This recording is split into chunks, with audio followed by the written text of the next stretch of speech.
Ryan Cole stood in the freezing barn at 3 in the morning, staring at the empty feed bins he could have sworn he'd just filled. His hands were shaking, not from cold, but from the realization that he'd been standing in the same spot for 20 minutes without remembering how he got there. 2 kids sleeping in the house, a farm falling apart, and a mind so exhausted it was starting to erase whole pieces of time. He couldn't do this alone anymore, but accepting help meant admitting he was breaking.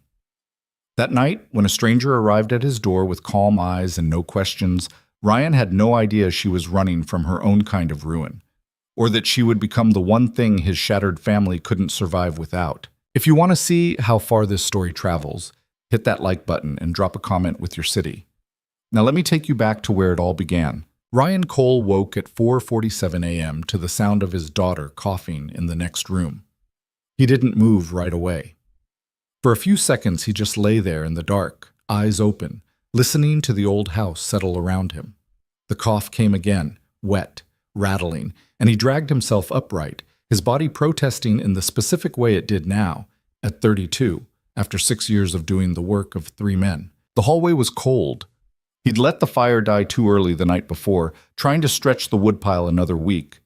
His daughter's door was cracked open. Inside, Emma was curled under 2 quilts, her small face flushed in the dim light from the hallway. "Hey, Bug," Ryan said quietly, kneeling beside her bed. She blinked up at him, eyes glassy. "My throat hurts." "I know, I'll get you some water." "I'll get you." He stood, knees cracking, and went to the kitchen. The faucet sputtered before the water came out rust-colored, then clear. He let it run, staring out the window at the dark shapes of the barn and the equipment shed. Somewhere out there, the tractor he'd been meaning to fix for 2 weeks sat with its engine half apart, covered in a tarp that kept blowing off. When he brought the water back, Emma had rolled onto her side, clutching the stuffed rabbit that had been hers since she was a baby. Ryan set the cup on her nightstand and brushed the damp hair off her forehead. "Try to sleep," he said. "Will you stay?" "I've got to check the cattle." Her face crumpled just slightly, but she didn't argue. She never did. That was the thing that cut him deepest. How quickly both his kids had learned not to ask for more than he could give. Ryan pulled the quilts up around her shoulders and left the door open behind him. Outside, the cold hit him like a fist. February in Montana didn't forgive anything. He crossed the yard with his head down, hands jammed in his coat pockets, and pushed open the barn door. The cattle stirred in their stalls, vapor rising from their breath. Ryan moved through the familiar routine, checking water, scattering feed, running his hands over flanks and legs to check for injuries or sickness. He worked quickly, efficiently, the way he did everything now. There wasn't time for anything else. He was halfway through the feeding when he realized he'd already filled the first 3 bins. Ryan stopped, the scoop still in his hand, and stared down at the fresh hay he'd just spread over the hay he'd apparently spread 10 minutes ago. His mind went blank. He couldn't remember doing it the first time. Couldn't remember walking to the loft. Couldn't remember climbing down with the bale. The scoop slipped from his hand and hit the ground with a dull thud. He stood there, breathing hard, staring at nothing. This wasn't the first time. Last week he'd driven into town and couldn't remember the drive back. 3 days ago he'd left the stove on after breakfast and only noticed it when his son asked why the kitchen smelled like burning metal. And now this, whole stretches of time just gone, erased, his body moving through the motions while his brain shut off to protect itself from the exhaustion. Ryan bent down, picked up the scoop, and finished the feeding. Then he walked back to the house, stripped off his coat, and started breakfast. By the time the kids came downstairs, there were eggs and toast on the table. Not fancy, not much, but it was something. His son, Ben, slid into his chair without a word.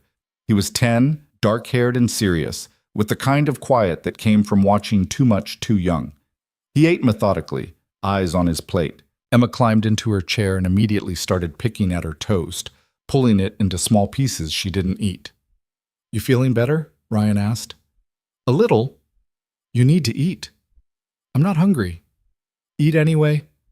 She took a small bite, watching him with those wide, worried eyes that made him feel like he was failing even when he was doing everything right. Ben finished first and carried his plate to the sink without being asked. "I'm going to miss the bus if I don't leave now." "Go ahead. I'll get Emma to school." Ben grabbed his backpack and walked out, the door closing softly behind him. Ryan watched him go, feeling the familiar tug of guilt that came with knowing his son had learned to raise himself because there wasn't anyone else to do it. After Emma finished eating, Ryan bundled her into her coat and drove her to the elementary school in town. She didn't talk much on the drive, just stared out the window at the gray fields rolling past. When they pulled up to the curb, she hesitated before getting out. "Dad?" "Yeah, Bug. Are you going to be okay?" The question landed harder than it should have. Ryan forced a smile. "I'm fine. Go on." She didn't look convinced, but she got out anyway, her little backpack bouncing as she walked toward the building. Ryan waited until she disappeared inside, then drove back to the farm. The rest of the morning blurred together. He worked on the tractor until his hands were too cold to grip the wrench, then moved to the fence line that had been sagging since October. Every task took twice as long as it should have.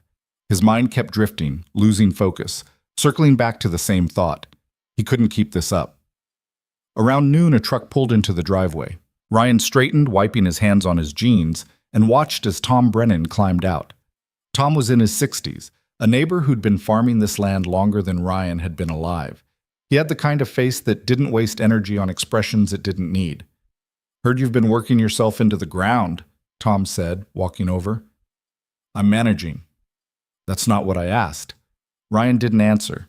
He turned back to the fence, picking up the wire he'd been trying to splice. Tom watched him for a moment, then said, "You can't do this alone, son." "I don't have a choice." "You do. You're just too stubborn to take it." Ryan's jaw tightened.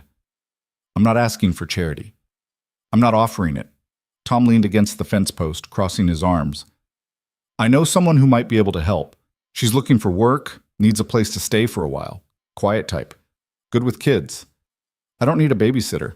You need someone who can keep your house from falling apart while you keep this farm from doing the same." Ryan wanted to argue, but the words caught in his throat. Because Tom wasn't wrong. The house was a disaster. The kids were eating cereal for dinner half the time, and Ryan was so tired he was starting to lose pieces of himself. "Who is she?" he asked finally. "Her name's Vivian. She's staying at the old Miller place for now, but she could use something more permanent. I'll send her by tomorrow if you're willing to talk." Ryan hesitated. The idea of letting a stranger into his home, into his life, felt wrong. But so did everything else right now. "Fine," he said. "Send her by." Tom nodded and headed back to his truck. Ryan stood there in the cold, staring at the fence he still hadn't fixed, and wondered what the hell he'd just agreed to. The next afternoon, Ryan was in the kitchen trying to scrape burned soup off the bottom of a pot when he heard the knock. He wiped his hands on a towel and opened the door. The woman standing on his porch wasn't what he'd expected. She was maybe 30, dressed in jeans and a plain coat, with dark hair pulled back and a face that gave away nothing. No makeup, no jewelry, just a calm, steady gaze that made him feel like she was already taking stock of him. "You must be Ryan," she said. Her voice was low, controlled. "I'm Vivian Cross." He nodded, stepping back to let her in. She moved past him into the kitchen, glancing around without comment. Ryan saw the space the way she must be seeing it. Dishes piled in the sink, laundry folded haphazardly on the table, the faint smell of something burnt still hanging in the air. "Tom said you might need help," Vivian said, turning back to him. "He made it sound like you needed a place to stay." "I do. But I'm not interested in charity either. If I'm going to be here, I'll work." Ryan studied her. There was no warmth in her voice, but there was no hostility either, just a straightforward practicality that reminded him of the way his grandfather used to talk. "What kind of work are you looking for?" he asked. "Cooking, cleaning, looking after your kids when you're out in the fields. Whatever keeps this place running." "You have experience with kids?" Something flickered across her face, too quick to read. "Enough." Ryan wasn't sure what to make of her. She didn't smile, didn't try to sell herself, didn't offer any reassurances, but there was something solid about her, something that made him think she wouldn't waste his time or hers. "I can pay you," he said. "Not much, but room and board is fine. I don't need much." He wanted to ask why. Why she was here. Why she was willing to work for almost nothing. Why a woman who looked like she'd never set foot on a farm in her life was standing in his kitchen offering to clean up after his family. But the exhaustion was louder than his curiosity.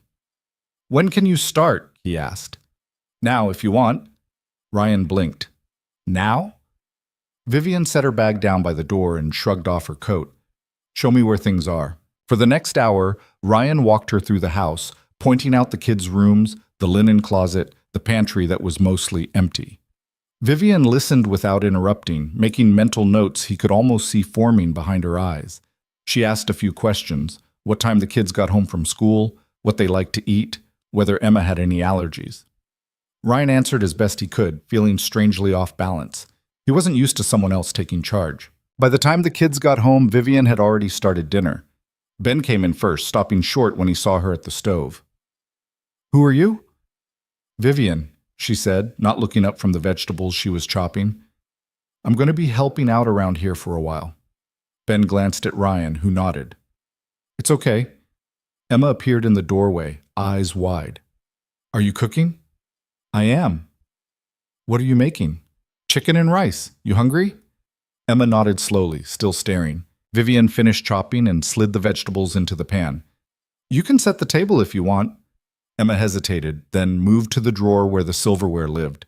She pulled out forks and knives, glancing at Vivian every few seconds, like she was trying to figure out if this was real. Ryan watched from the doorway, arms crossed, unsure what to do with himself. For the first time in years, someone else was running his kitchen.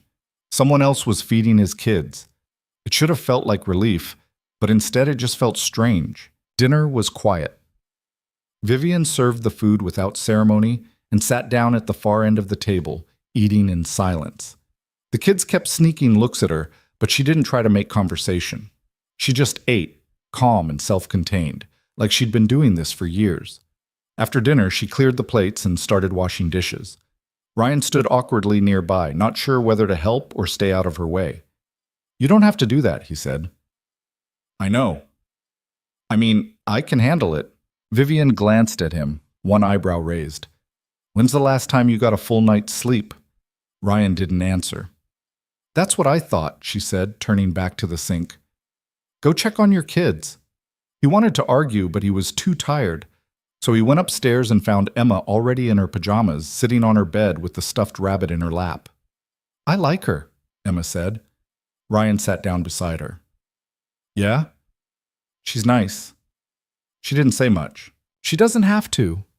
Emma hugged the rabbit tighter. She made real food. Ryan's chest tightened. He kissed the top of her head. Get some sleep, bug.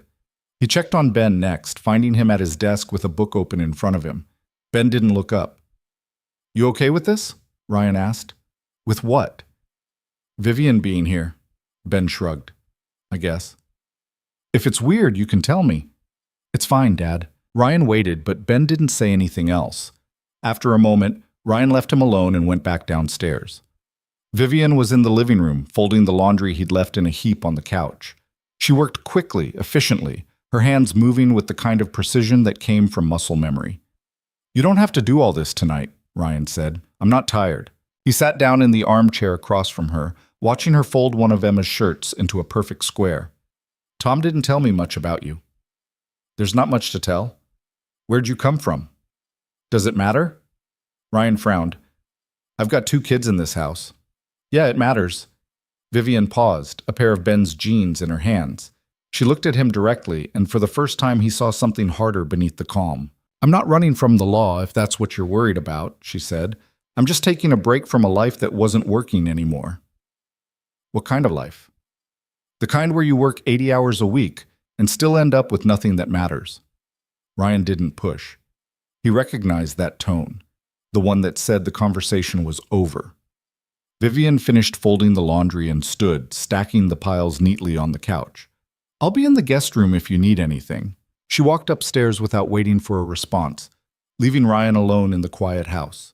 He sat there for a long time, staring at the folded laundry, trying to figure out what he'd just let into his life. The first week with Vivian in the house felt like living with a ghost. She moved through the rooms silently, appearing when she was needed and disappearing when she wasn't. Meals showed up on time. The house smelled like clean laundry instead of mildew. The kids' lunches were packed before Ryan even woke up. It was efficient, seamless, and deeply unsettling. Ryan kept waiting for her to ask questions, to pry, to demand explanations for why a man his age was raising 2 kids alone on a failing farm. but she never did. She just worked. Emma, on the other hand, was drawn to Vivian like a moth to a lamp. She started following her around the house, watching her cook, asking her questions about everything from how to fold fitted sheets to whether birds got cold in the winter. Vivian answered patiently, never brushing her off, but never encouraging her either. It was a strange dynamic, Emma's eagerness crashing against Vivian's careful distance. Ben was harder to read. He didn't talk to Vivian much, but Ryan noticed him watching her when he thought no one was looking. Once, Ryan came in from the barn and found Ben at the kitchen table, working on homework while Vivian chopped vegetables at the counter. Neither of them was talking, but there was something comfortable about the silence, something that made Ryan feel like an intruder in his own house. One night, about 10 days in, Ryan came inside after a brutal day in the fields to find the kitchen spotless and dinner already on the stove. Vivian was at the sink, washing her hands. "You didn't have to do all this," Ryan said, pulling off his boots. "I know." "I mean it. You're not my maid." Vivian dried her hands on a towel and turned to face him. "What do you want me to say, Ryan? That I'm doing this out of the kindness of my heart? I don't know what you're doing it for.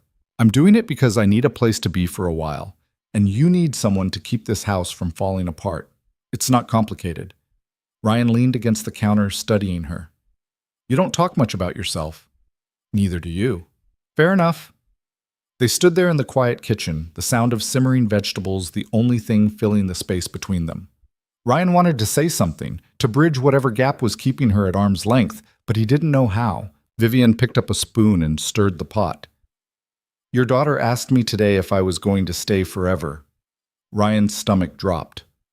"What did you tell her?" "I told her I didn't know." "That's honest, I guess." She didn't like the answer. "She's 6. She wants things to be simple." Vivian set the spoon down and looked at him again. "Nothing's simple, Ryan. You know that better than anyone." He didn't argue, because she was right. 2 weeks in, the snow came. It started in the middle of the night, soft and silent, and by morning the whole world was white. Ryan stood at the kitchen window watching the flakes fall and felt the familiar weight settle back onto his shoulders. Snow meant more work. More frozen pipes, more feed to haul, more hours he didn't have. Behind him, Vivian was making breakfast. The kids were still asleep. "You're going to need help today," she said. Ryan glanced back at her. "I'll manage. You say that a lot." "Because it's true." Vivian cracked an egg into the pan, her movements precise. "You can't do everything alone. I've been doing it for 6 years, and you're exhausted." Ryan's jaw tightened. "I'm fine." Vivian didn't respond. She just finished cooking and plated the food in silence. When she set his breakfast in front of him, she met his eyes for a brief moment, and Ryan saw something there he hadn't seen before. Concern. Not pity, not judgment, just quiet, steady concern. It unnerved him more than anything else she'd done. He ate quickly and headed outside. The snow was already 6 inches deep and still coming down. Ryan spent the morning breaking ice in the cattle troughs, hauling feed through drifts that came up to his knees, checking the barn for leaks. His hands went numb. His back started to ache. And somewhere in the middle of it all, he felt the edges of his mind start to fray again, that familiar fog creeping in. He was in the middle of the pasture, staring at a fence post he'd been meaning to replace, when he realized he couldn't remember the last hour. Ryan stopped walking. His breath came out in ragged clouds. The world tilted slightly, and he had to grab the fence to steady himself. He stood there, gripping the frozen wood, trying to pull himself back together. When he finally made it back to the house, it was late afternoon. Vivian took one look at him and pointed to the couch. "Sit." "I'm fine." "You're shaking." Ryan opened his mouth to argue, but she cut him off. "Sit down, Ryan." He sat. Vivian disappeared into the kitchen and came back with a mug of coffee and a sandwich. She set them on the table in front of him and crossed her arms. "You're going to eat, and then you're going to sleep." "I've still got work." "It can wait." "No, it can't." Vivian's eyes narrowed. "What's going to happen if you collapse out there? Who's going to take care of your kids then?" The question hit him like a slap. Ryan stared at her, the fight draining out of him. "Eat," Vivian said again, her voice softer now. "Please." He ate. And then, because he didn't have the energy to do anything else, He stretched out on the couch and closed his eyes. When he woke up, it was dark outside. The house was quiet. Someone had covered him with a blanket. Ryan sat up slowly, his body stiff and sore. In the kitchen, he could see the faint glow of the stove light. Vivian was at the table, reading a book. "How long was I out?" he asked. 4 hours. "The kids?" "Fed. Homework done. In bed." Ryan rubbed his face. "You didn't have to do all that." "I know." He stood and walked to the kitchen, leaning against the doorframe. Vivian looked up from her book, her expression unreadable. "Thank you," Ryan said quietly. She nodded once and went back to reading. Ryan stood there for a moment longer, then turned and headed upstairs to check on his kids. Emma was asleep, curled up with her rabbit. Ben's light was still on. Ryan knocked softly and pushed the door open. "You okay?" he asked. Ben looked up from his book. "Yeah. Vivian said you finished your homework." "She helped me with the math stuff." Ryan blinked. "She did?" "Yeah, she's good at it." Ryan didn't know what to say to that. He nodded and closed the door, standing in the hallway for a long moment. Downstairs, Vivian was still reading, and for the first time in 6 years, Ryan Cole felt like maybe, just maybe, he wasn't carrying everything alone. The change came slowly, the way ice melts at the edges of a frozen lake. So gradual you don't notice until you look back and realize the landscape has shifted. By the end of February, the house had developed a rhythm Ryan barely recognized. He'd come in from the barn to find breakfast waiting, the coffee already brewed exactly the way he liked it. The kids' backpacks appeared by the door each morning, lunches packed, permission slips signed. Emma's hair was braided neatly instead of pulled back in the messy ponytail Ryan always managed. Even the living room had changed. Pillows actually arranged, magazines stacked instead of scattered. The old quilt his mother had made draped across the back of the couch like it deserved to be seen. Vivian moved through it all like water, present but never intrusive. She didn't rearrange his life so much as smooth out the rough edges he'd been living with for so long, he'd stopped noticing they were cutting him. But she remained a mystery. Ryan would catch her sometimes, standing at the kitchen window with a cup of coffee, staring out at the fields with an expression he couldn't read, lost maybe, or hiding. He wanted to ask, but something stopped him every time. She'd given him space when he needed it. He figured he owed her the same. March came in cold and mean, the kind of weather that made ranching feel like punishment. Ryan spent his days fixing what winter had broken: fences, equipment, his own stubbornness about asking for help. Tom Brennan stopped by twice that first week, making excuses about checking on a borrowed tool, but really just making sure Ryan hadn't worked himself into an early grave. "You look better," Tom said one afternoon, standing in the barn while Ryan wrestled with a stuck bolt. "I'm sleeping more." "That woman still working out?" Ryan glanced up. "Vivian? Yeah. She's good." "Good how?" "Good, like the house doesn't feel like it's falling apart anymore." Tom nodded slowly, a knowing look in his eyes. "That's something. Don't start." "I didn't say anything." "You were thinking it." Tom grinned. "Boy, I'm 73 years old. I think a lot of things I don't say." Ryan went back to the bolt, ignoring him. But Tom wasn't entirely wrong. Something was shifting, though Ryan couldn't have explained it if someone had put a gun to his head. It wasn't attraction, or at least that's what he told himself. Vivian was pretty in an understated way, but that wasn't what caught his attention. It was the competence, the quiet strength, the way she handled his daughter's endless questions without ever losing patience, or the way she'd started leaving notes on the counter when she went into town. "Needed milk. Back by 3. Like she knew he'd worry if she just disappeared. Small things, human things, things that reminded him what a home was supposed to feel like. One evening in mid-March, Ryan came inside to find Emma at the kitchen table, working on what looked like a complicated art project.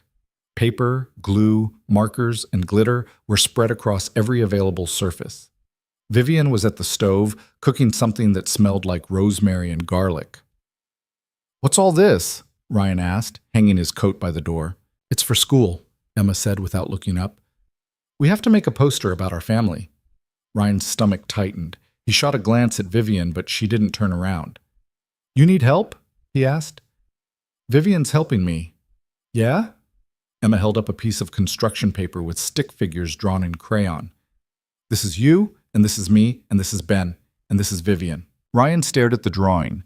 4 figures standing in front of a lopsided house, all holding hands. His throat went dry. That's real nice, Bug. Vivian said I should draw everyone who lives here. Ryan looked at Vivian's back, waiting for her to say something, but she just kept stirring whatever was in the pot. She's right, Ryan said finally. That makes sense. Emma went back to her gluing, humming to herself. Ryan moved to the sink, washing his hands and watching Vivian out of the corner of his eye. Her shoulders were tight, her movements just a fraction too controlled. Smells good, he said quietly. Chicken stew. You didn't have to go to all that trouble. It's not trouble.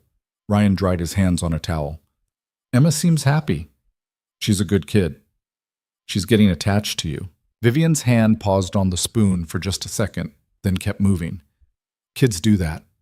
I just don't want her to get hurt if you decide to leave. Now Vivian did turn, her dark eyes meeting his directly. Are you asking me to leave? No, I'm just... Ryan stopped, unsure how to finish the sentence. I'm just saying she's already lost a lot. I don't want her losing someone else. Then maybe you should tell me if you want me to stay or go, Ryan, because I can't plan around maybes. The words landed hard. Ryan opened his mouth, then closed it. He hadn't thought about it in those terms, stay or go, yes or no. Vivian had just been here, filling a gap, solving a problem. But Emma wasn't treating her like a temporary solution anymore. And maybe that was the point. I want you to stay, Ryan said, for as long as you're willing. Vivian held his gaze for a moment longer, then nodded once and turned back to the stew. Okay, that night, after the kids were asleep, Ryan found Vivian in the living room with a book. He sat down in the armchair across from her, uncertain how to start. Can I ask you something? Vivian looked up. You just did. I'm serious. She closed the book, marking her place with a finger. Go ahead. Why are you really here? I told you, I needed a place to stay. That's not an answer. Vivian's expression didn't change, but something flickered behind her eyes, something guarded. What do you want to know, Ryan? Who you were before you showed up on my porch. For a long moment, she didn't say anything. Then she set the book aside and leaned back against the couch, her arms crossed. I ran a company, she said. A big one. Offices in 4 cities, 300 employees, revenue in the tens of millions. I worked 100 hours a week. I was good at it. Ryan waited. And then one day I woke up and realized I'd built something impressive that didn't mean anything. I had money, reputation, all the markers of success. But I didn't have a life. I didn't have people. I just had work. So you left.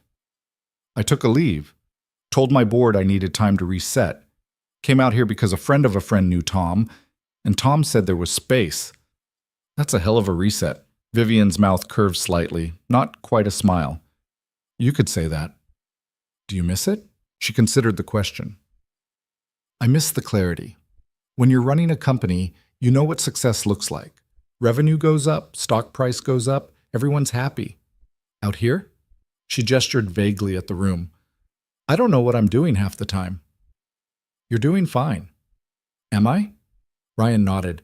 Yeah, you are. Vivian looked at him for a long moment, and Ryan had the strange sense that she was deciding something, weighing him against some invisible standard. Can I ask you something now? She said. Fair's fair. Where's their mother? The question hit him like cold water. Ryan's jaw tightened. He'd known it was coming eventually, but that didn't make it easier. She left, he said, when Emma was 3 months old.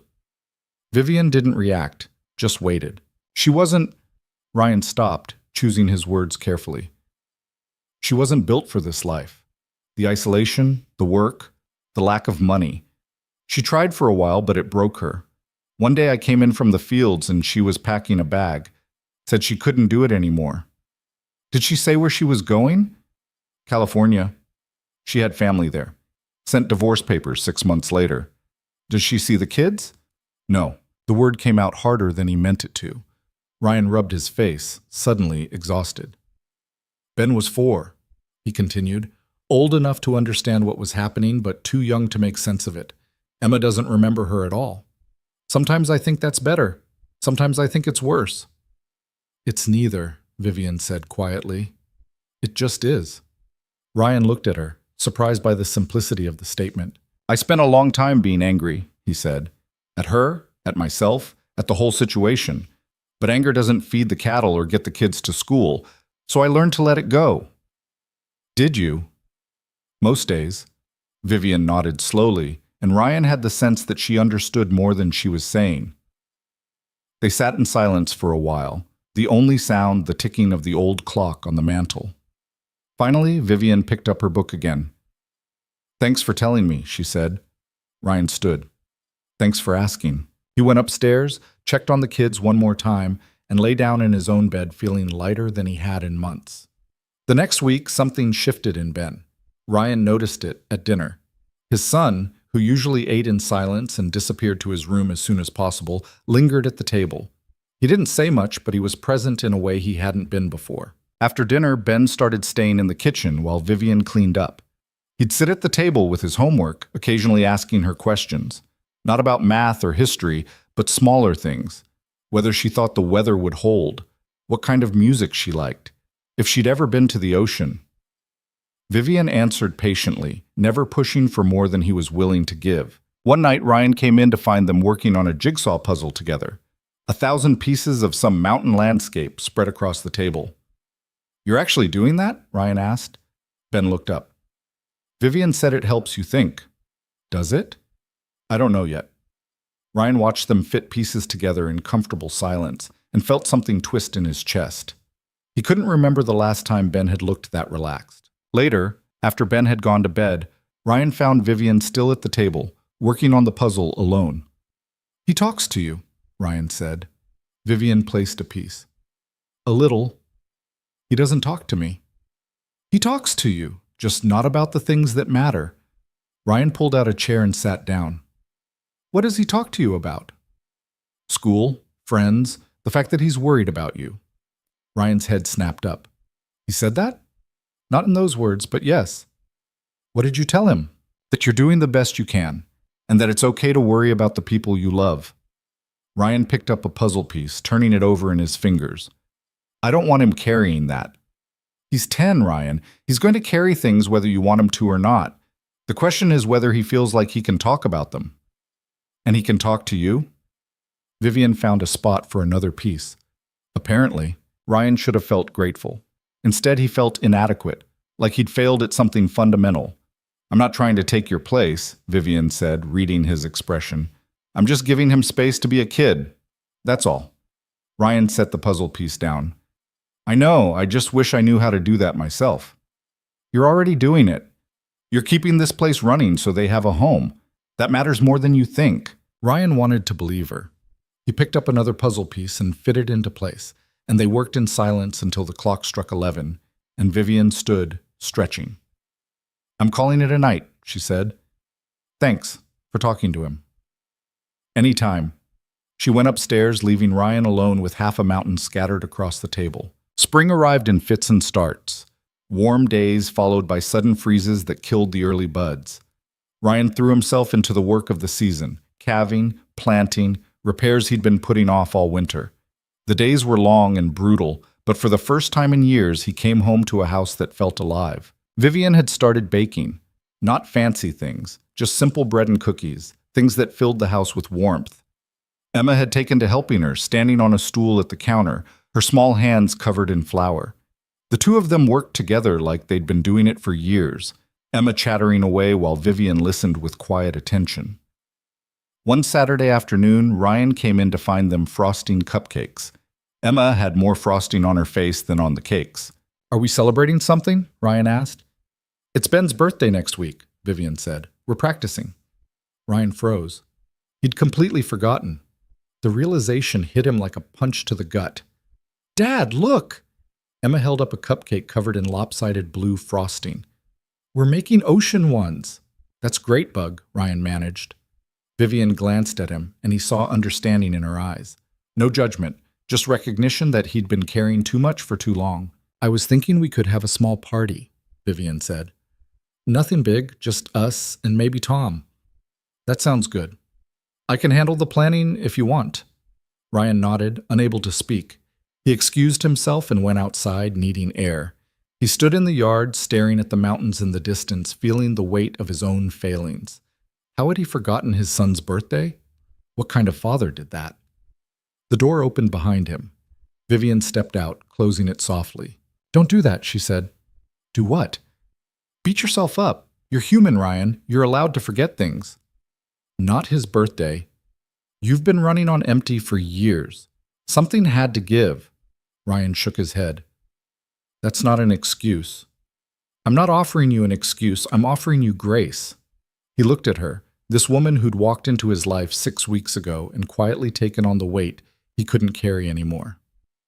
"Why are you doing this?" he asked. "Doing what?" "All of it. The cooking, the cleaning, the kids. You could be anywhere." "Why are you here?" Vivian was quiet for a moment. When she spoke, her voice was softer than he'd ever heard it. "Because it matters," she said. "For the first time in a long time, what I'm doing actually matters." "You said you ran a company." "I did, and it was impressive, but it wasn't this. This is just daily survival." "No," Vivian said. "This is life. Real life. The kind that doesn't fit on a spreadsheet or a quarterly report. And maybe I needed to remember what that felt like." Ryan wanted to say something, but the words caught in his throat, so he just nodded, and they stood there together in the fading light, watching the shadows lengthen across the fields. Ben's birthday fell on a Tuesday. Ryan made sure to finish his work early, and when he came inside, the kitchen had been transformed. Not with balloons or streamers, Vivian was too practical for that, but with a sense of care that was somehow better. She'd made his favorite meal, roast chicken with potatoes, and a chocolate cake that sat proudly on the counter. Tom showed up with a gift wrapped in newspaper, grinning as Ben tore into it. Inside was a pocket knife, the good kind, with a bone handle. "Every boy needs a good knife," Tom said. Ben turned it over in his hands, his face serious. "Thanks, Tom." Ryan gave him new boots, sturdy ones that would last. Emma had made him a card covered in crayon drawings, and Vivian handed him a small box wrapped in plain brown paper. Ben opened it carefully. Inside was a book, old and worn, with a leather cover. "It's about sailing," Vivian said. "I thought you might like it." Ben flipped through the pages, his eyes widening. "Have you read it?" "A long time ago." "Did you like it?" "I loved it." Ben looked up at her, and Ryan saw something pass between them. An understanding, a connection. His son smiled, really smiled, for the first time in months. They ate dinner together, the 5 of them, and for a few hours the house felt whole. That night, after everyone had gone to bed, Ryan found Vivian in the kitchen, washing the last of the dishes. "That was good," he said. "What you did for him." "It was just dinner." "It was more than that." Vivian dried her hands on a towel, not looking at him. "He's a good kid, Ryan. He just needed to feel seen. You're good at that, seeing people." "I've had practice." Ryan moved closer, leaning against the counter. "Can I ask you something personal?" Vivian tensed slightly. "You can ask." "Do you have kids of your own?" The question hung in the air between them, heavy and sharp. Vivian's hand stilled on the towel. "No," she said finally. "I don't." "Did you want them?" For a long moment she didn't answer. When she did, her voice was carefully controlled. "Once. A long time ago." "What happened?" Vivian set the towel down and turned to face him. Her expression was calm, but Ryan could see the effort it took to keep it that way. "I can't have children," she said. "Medically. It's not possible." Ryan felt the ground shift beneath him. "I'm sorry, I didn't mean to—" "It's fine. It's not fine. I shouldn't have asked. You had a right to know." Vivian crossed her arms, a defensive gesture Ryan recognized. "I was married once. He wanted kids. I couldn't give them to him. So he found someone who could." The words were matter-of-fact, clinical, but Ryan heard the pain underneath them. "That's not your fault," he said. "Isn't it?" "No, it's not." Vivian looked away. "He seemed to think it was. And after a while I started to believe him." Ryan wanted to say something comforting, something that would take the hurt out of her voice, but he knew better. Words couldn't fix something that deep. "Is that why you left your company?" he asked instead. "Part of it. I built that business to prove I was worth something, to prove I could succeed at something even if I failed at the things society said mattered most. She laughed, a bitter sound. Turns out success doesn't fill the empty spaces. And this does? Vivian met his eyes. I don't know yet, but it feels more real than anything I've done in years. Ryan moved closer, close enough to see the exhaustion in her face, the weight she was carrying. You're not a failure, he said quietly. I don't know who told you that, but they were wrong. Vivian's composure cracked just slightly. She looked down, blinking hard. You should get some sleep, she said. So should you. I will, in a minute. Ryan wanted to push, but he could see she needed space, so he nodded and headed for the stairs. At the doorway, he stopped and looked back. Vivian was standing at the sink, her shoulders curved inward, a woman carrying grief she'd never asked for. For what it's worth, Ryan said, my kids are lucky to have you here. Vivian didn't turn around, but Ryan saw her hand grip the edge of the counter, holding on. He went upstairs and lay in bed, staring at the ceiling, thinking about the woman downstairs who'd walked into his life carrying her own kind of brokenness. And for the first time, Ryan wondered if maybe they were healing each other without even realizing it. The days grew longer as April settled over the ranch, bringing with it the kind of work that demanded everything Ryan had. Calving season hit full force, which meant sleepless nights in the barn, constant vigilance, and the kind of bone-deep exhaustion that made the previous months look easy by comparison. He'd fall into bed at 2 a.m. and drag himself up again at 5, moving through a fog that felt heavier with each passing day. But the house kept running. Vivian adapted without complaint, adjusting her schedule to match his chaos. She'd have coffee ready when he stumbled in at dawn, food waiting when he came back from the barn at odd hours. She handled the kids' routines with the same quiet competence, getting them to school, helping with homework, managing the 1,000 small crises that came with raising children. Ryan stopped trying to thank her for every little thing. It felt inadequate, and besides, she'd just brush it off with that same neutral expression that gave away nothing. What he couldn't ignore was the way Emma had attached herself to Vivian with a fierceness that both warmed and worried him. His daughter followed Vivian everywhere now, chattering constantly, seeking approval for every drawing, every story, every small accomplishment. She'd started calling for Vivian first when she needed something, only looking for Ryan when Vivian wasn't available. It should have hurt. Maybe it did, a little. But mostly Ryan just felt grateful that his daughter had someone who could give her the attention he couldn't. One Saturday morning in late April, Ryan came in from the barn to find Emma and Vivian in the kitchen making pancakes. Flour dusted the counter and Emma's nose. The radio was on, playing some old country song, and Emma was singing along badly, swaying back and forth while Vivian flipped pancakes with practiced ease. Ryan stopped in the doorway, struck by the domesticity of the scene. It looked like something out of a different life. A normal life. Morning, Vivian said, glancing over her shoulder. Morning. Something smells good. Blueberry pancakes, Emma announced proudly. I helped pick out the blueberries. From the freezer, Vivian clarified. Last year's batch. Ryan poured himself coffee and sat down at the table, watching them work together.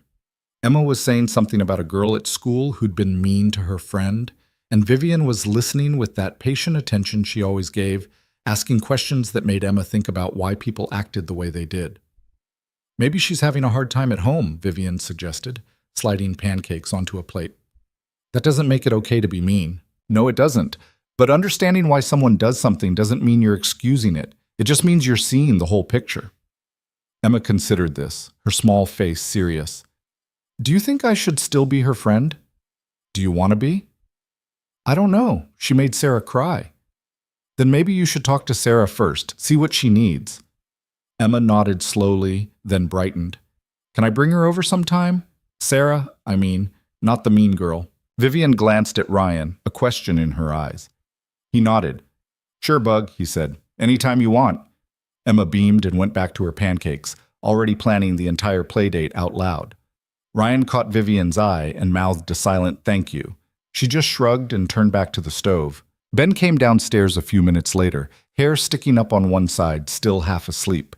He grunted a greeting and slumped into his chair, accepting the plate Vivian put in front of him without comment. But Ryan noticed the way his son's shoulders relaxed when Vivian sat down with them, the way the tension that usually lived in his jaw seemed to ease. They ate together in comfortable chaos, Emma talking enough for all of them, Ben contributing the occasional word, Vivian and Ryan exchanging looks that said more than any conversation could. It felt like family. That was the thought that kept circling Ryan's mind. This felt like family. After breakfast, Ben surprised everyone by offering to help Vivian with the dishes. Ryan took Emma outside to check on the new calves, giving them space. When he came back in an hour later, he found them still in the kitchen, working on that puzzle they'd started weeks ago. They were maybe halfway done now, the mountain landscape slowly taking shape. "You two still at it?" Ryan asked. "It's harder than it looks," Ben said, frowning at a piece in his hand. "Most worthwhile things are." Ben fitted the piece into place and sat back, satisfied. "Vivian says we'll have it done by summer." "That's optimistic." "That's the point," Vivian said. "You have to believe you can finish even when it looks impossible." Ryan wondered if they were still talking about the puzzle. That afternoon, while Vivian took Emma into town for groceries, Ryan found himself alone with Ben for the first time in weeks. His son was in his room, reading the sailing book Vivian had given him. Ryan knocked on the doorframe. "Got a minute?" Ben looked up. "Sure." Ryan sat on the edge of the bed, uncertain how to start. "You've been different lately." "Different how?" "Happier, I guess. More relaxed." Ben shrugged. "I guess." "Is it because of Vivian?" His son's face closed off slightly. "Why are you asking?" I'm glad she's here. I just want to make sure you're okay with it." Ben set the book down, his expression guarded. "Are you asking if I like her?" "Kind of. I do. She's easy to talk to." "Easier than me?" The words came out before Ryan could stop them, tinged with hurt he hadn't meant to show. Ben's eyes widened slightly. "That's not what I meant," Ben said quickly. "No, it's okay. I get it." "Dad!" Ryan held up a hand. "I'm not mad, Ben. I'm just trying to understand." His son picked at the corner of his book, not meeting Ryan's eyes. "You're always busy. And when you're not busy, you're tired. And I know it's not your fault, but sometimes it feels like there's no room for anything except the farm and making sure we don't fall apart." The words hit harder than any physical blow. Ryan felt them land somewhere deep in his chest, settling into the guilt he'd been carrying for years. "You're right," Ryan said quietly. Ben looked up, surprised. "I have been putting everything into keeping this place running, and I thought that was enough, that as long as you had food and a roof and clothes, I was doing my job. But you needed more than that. I'm not trying to make you feel bad. I know, but you're allowed to tell me when I'm screwing up." Ben's mouth twitched, almost a smile. "You're not screwing up. I'm not winning any Father of the Year awards either. Neither is anyone else's dad." Ryan let out a breath that was almost a laugh. "Fair point." They sat in silence for a moment, the afternoon light slanting through the window, dust motes drifting in the air. "I like having her here," Ben said finally. Vivian, she makes things feel less heavy." "Yeah," Ryan agreed. "She does." "Are you going to let her stay?" "As long as she wants to." Ben nodded, satisfied, and picked up his book again. Ryan took that as his dismissal and stood to leave. "Dad?" Ryan turned back. "Thanks for asking." Ryan's throat tightened. "Anytime, kid." He left Ben to his reading and went back downstairs, feeling like he'd just barely avoided losing something he hadn't realized was slipping away. The incident that changed everything happened 3 weeks later, on a Thursday afternoon that started like any other. Ryan was in the north pasture, fixing a section of fence that had come down during a storm, when he heard the school bus rumble past on the road. He checked his watch. 3:30. Right on time. He kept working, knowing Vivian would be at the house to meet the kids. What he didn't know was that Emma's school had let out early that day for a teacher planning session. Vivian had been in town dropping off some of Tom's tools she'd borrowed when Emma's bus pulled up to the empty house. Emma, used to Vivian being there, let herself in with the spare key they kept under the porch mat and went straight to the kitchen to start on the art project she'd been planning all week. She was working on a Mother's Day card. Her teacher had assigned it 2 days before, and Emma had been thinking about it constantly, planning every detail in her mind. She'd raided Vivian's art supplies the night before, sneaking markers and construction paper and glitter up to her room after dinner. Now she had the whole afternoon to make it perfect. Emma worked with the intense concentration only a 6-year-old could manage, her tongue poking out the corner of her mouth as she glued and colored and carefully wrote out the words she'd been practicing.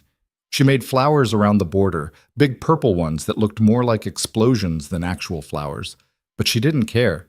It was beautiful to her, and that was what mattered. She'd just finished gluing the last piece of glitter when she heard the front door open. "Emma?" Vivian's voice carried through the house, tinged with worry. Emma heard her footsteps coming quickly down the hall. "I'm in here!" Vivian appeared in the kitchen doorway, her face pale. "You scared me half to death. I saw the bus, and you weren't—" She stopped, taking in the scene. "What are you doing?" "Making a card." Emma held it up proudly. "For you." Vivian went very still. "For me?" "Yeah, for Mother's Day. Look, I put flowers and everything." Emma watched as Vivian's eyes moved over the card, reading the words Emma had written in her careful, crooked handwriting. "To Vivian, you are the best. Happy Mother's Day. Love, Emma." Something happened to Vivian's face. It went from surprise to something Emma didn't recognize, something that looked almost like pain. Her eyes got shiny, the way they did when you were trying not to cry. "Vivian," Emma said, uncertain now, "do you not like it?" Vivian's voice cracked. She pressed her hand to her mouth, shaking her head. Emma felt panic rising in her chest. "I'm sorry. I didn't mean to—" "No, sweetie, it's beautiful." Vivian's voice was strange, tight and thin. "It's just— I can't—" She turned abruptly and walked out of the kitchen. Emma heard her footsteps on the stairs, fast and uneven, then the sound of a door closing upstairs. Emma stood in the kitchen, holding her card, feeling like she'd done something terribly wrong but not understanding what. That was where Ryan found her 20 minutes later, when he came in early to grab a tool he'd forgotten. His daughter was sitting at the table, tears running down her face, the glitter-covered card clutched in her small hands. Hey, what's wrong?" Ryan dropped to his knees beside her chair. "I made Vivian cry," Emma sobbed. "I made her a card, and she got upset and left." "Let me see." Emma handed him the card with trembling hands. Ryan read it, his stomach sinking as he understood what had happened. "Oh, Bug. I didn't mean to make her sad." "I know you didn't. You didn't do anything wrong." "Then why did she cry?" Ryan pulled Emma into his arms, feeling her small body shake against his chest. "How did you explain this to a 6-year-old? How did you make her understand that sometimes the most beautiful gestures could hurt the most because they touched on wounds that never really healed?" "Sometimes people cry because they're sad," Ryan said carefully. "And sometimes they cry because something is so nice it hurts a little bit. Do you understand?" Emma pulled back, wiping her nose on her sleeve. "Not really. Vivian really liked your card, but it reminded her of something that makes her sad. It's not your fault, okay? You did something sweet and kind, and she knows that. Should I say sorry?" "No, baby. Just give her a little time." Emma nodded, but Ryan could see she didn't really believe him. She looked down at the card in her hands, all the joy drained out of it now. "Can I still give it to her?" "Yeah," Ryan said. "When she's ready." He settled Emma in front of the TV with a snack, then went looking for Vivian. He found her in the guest room she'd been using, sitting on the edge of the bed with her face in her hands. She looked up when he knocked, and Ryan saw that she'd been crying hard, her eyes red and swollen. "I'm sorry," she said immediately. "I didn't mean to upset her, I know." Ryan stepped into the room, leaving the door open. "She thinks she did something wrong.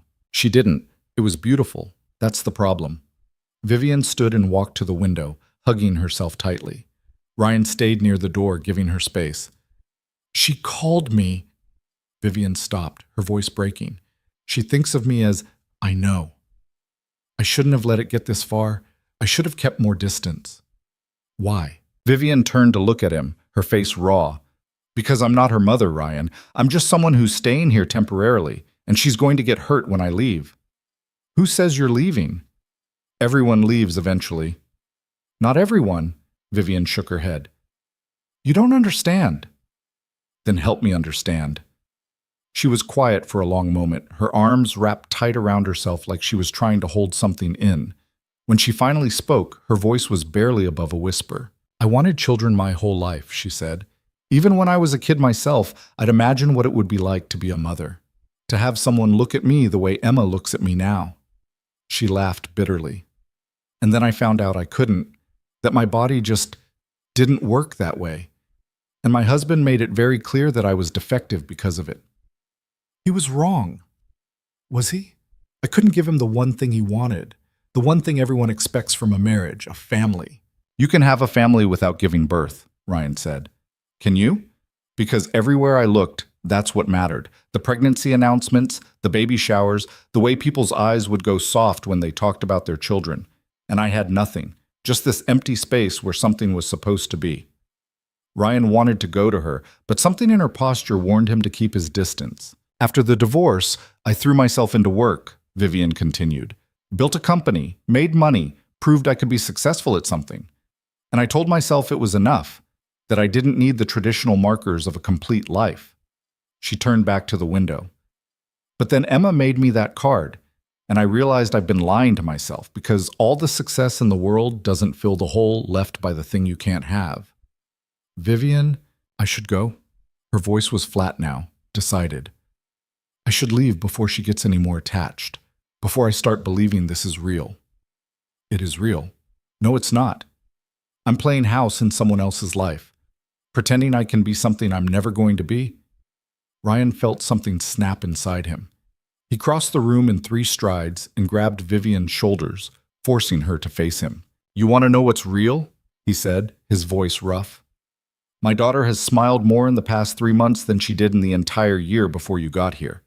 My son actually talks now about things that matter, and He stopped, swallowing hard. I don't come home to a dark house anymore. I come home to warmth and food and someone who gives a damn whether we're okay. That's real, Vivian. That's as real as it gets. Vivian's eyes were wide, startled. Ryan, you think you're not enough? You think because you can't give birth you're somehow defective? That's bullshit. You've given my kids more in 3 months than their own mother did in the years she was here. You've given them stability and care and patience and all the things that actually matter. So don't you dare stand here and tell me you're not good enough. Tears spilled down Vivian's face. I can't be her mother. Nobody's asking you to be.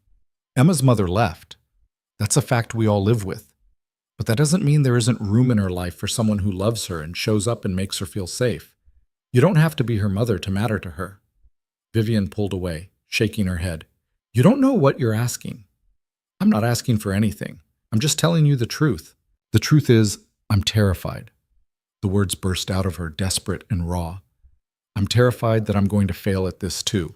That I'm going to let her down, let all of you down, because I don't know how to do this. I've never done this. I've never been the person someone depends on like that. Neither had I, Ryan said quietly. But you figure it out, day by day, mistake by mistake. What if I can't? Then you can't. But you don't get to decide that without trying. Vivian looked at him, her face a mess of tears and fear, and something else Ryan couldn't quite name. Hope, maybe, or the terrifying possibility of it. She really thinks of me as... Vivian couldn't finish the sentence. Yeah, Ryan said, she does. I don't deserve that. Maybe not. But she gave it to you anyway. Vivian covered her face with her hands, her shoulders shaking. Ryan wanted to hold her, but didn't, letting her have this moment of breaking down, of finally letting out whatever she'd been holding in for years. When she finally looked up, her eyes were red but clearer. I don't know how to do this, she said. Nobody does. You just do it anyway. What if I hurt her? You will, and she'll hurt you. That's part of it. But you don't run just because something might get hard. Vivian wiped her face with the back of her hand. I ran from everything else. So stop running. The words hung between them, a challenge and an invitation. Vivian looked toward the door, toward the stairs that led down to the little girl who was probably still crying on the couch. She thinks she did something wrong, Vivian said. She does. I need to fix that. Yeah, you do. Vivian took a shaky breath and walked past Ryan, out the door and down the stairs. Ryan followed at a distance, giving her space but staying close enough to help if she needed it. Emma was exactly where he'd left her, curled up on the couch with her cards still clutched in her hands. She looked up when Vivian came into the room, her small face wary. "I'm sorry," Emma said immediately. Vivian crossed the room and knelt down in front of her. "Don't be sorry, sweetheart. You didn't do anything wrong." "But you got sad." "I did, but not because of you." Vivian reached out and brushed a strand of hair away from Emma's face. "Your card is the most beautiful thing anyone's ever made for me. Do you know that?" Emma shook her head. "It is. And it made me cry because sometimes when something is really, really special, it can make you feel a lot of things at once. Happy and sad and grateful and scared all mixed together." "Why scared?" Vivian hesitated, and Ryan saw her searching for words a 6-year-old could understand. "Because when someone gives you something that special, it means they trust you, and that's a big responsibility. It made me worry that I might not be good enough." "You're the best," Emma said with absolute certainty. Vivian's breath hitched. "Thank you, sweetheart. That means more than you know." Emma held out the card. "Do you want to keep it?" Vivian took it with careful hands, like it was made of glass. She looked at it for a long moment, tracing the crooked letters with her finger. "I would love to keep it," she said, "if you'll let me." Emma nodded vigorously. Then she threw her arms around Vivian's neck, nearly knocking her over. Vivian caught herself and held on. Her eyes squeezed shut, and Ryan saw her shoulders shake with silent tears. He turned away, giving them privacy, and went back outside to finish the work he'd started hours ago. But as he drove fence posts into the hard ground, he couldn't stop thinking about the woman in his house who'd finally let herself believe she might belong somewhere. That night, after the kids were in bed, Ryan found Vivian in the kitchen. She was sitting at the table with Emma's card propped up in front of her, just looking at it. "You okay?" Ryan asked. "I don't know yet." He poured himself a glass of water and sat down across from her. "For what it's worth, you handled that well.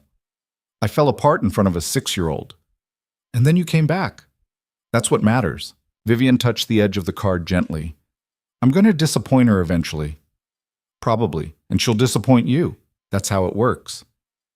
"How do you live with that? The constant fear of getting it wrong?" Ryan thought about it. "You just do. Because getting it wrong while trying is better than not trying at all." Vivian was quiet for a moment. Then she said, "I called my board this afternoon, told them I'm not coming back." Ryan's heart skipped. "You quit?"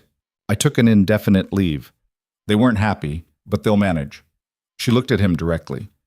"I need to figure out what I want my life to look like, and I can't do that from a corner office 3 states away." "What do you want it to look like?" "I don't know yet, but for the first time in a long time, I want to find out." Ryan nodded slowly. "And you want to do that here?" "If you'll have me." "Vivian, you don't have to ask." "Yes, I do. This is your home, your life, your family. I need to know you're okay with me being part of it, really part of it." Ryan looked at this woman who'd walked into his life 3 months ago and quietly become essential to it. He thought about Emma's face when Vivian praised her drawing, about Ben's shoulders relaxing when she sat down at dinner, about the way the house felt when he came in from the fields and heard her voice in the kitchen. "I'm more than okay with it," he said. Vivian's eyes searched his face. "You're sure?" "Yeah, I'm sure." She nodded, and something in her expression softened, like she'd been holding her breath and finally allowed herself to exhale. "Okay," she said quietly. "Then I'll stay." They sat together in the quiet kitchen, Emma's card between them, and Ryan felt the future shift into something he hadn't dared to imagine. Not perfect, not easy, but real in a way that mattered more than anything else. Outside, the wind picked up, rattling the windows. Spring was fighting its way into summer, and somewhere in the midst of all that change, Ryan's family was becoming something new, something whole. The shift wasn't dramatic. There was no announcement, no formal declaration that things had changed. But in the days following Vivian's decision to stay, the house settled into itself differently, like a structure that had finally stopped straining against its foundation and decided to just stand. Emma kept the Mother's Day card ceremony small.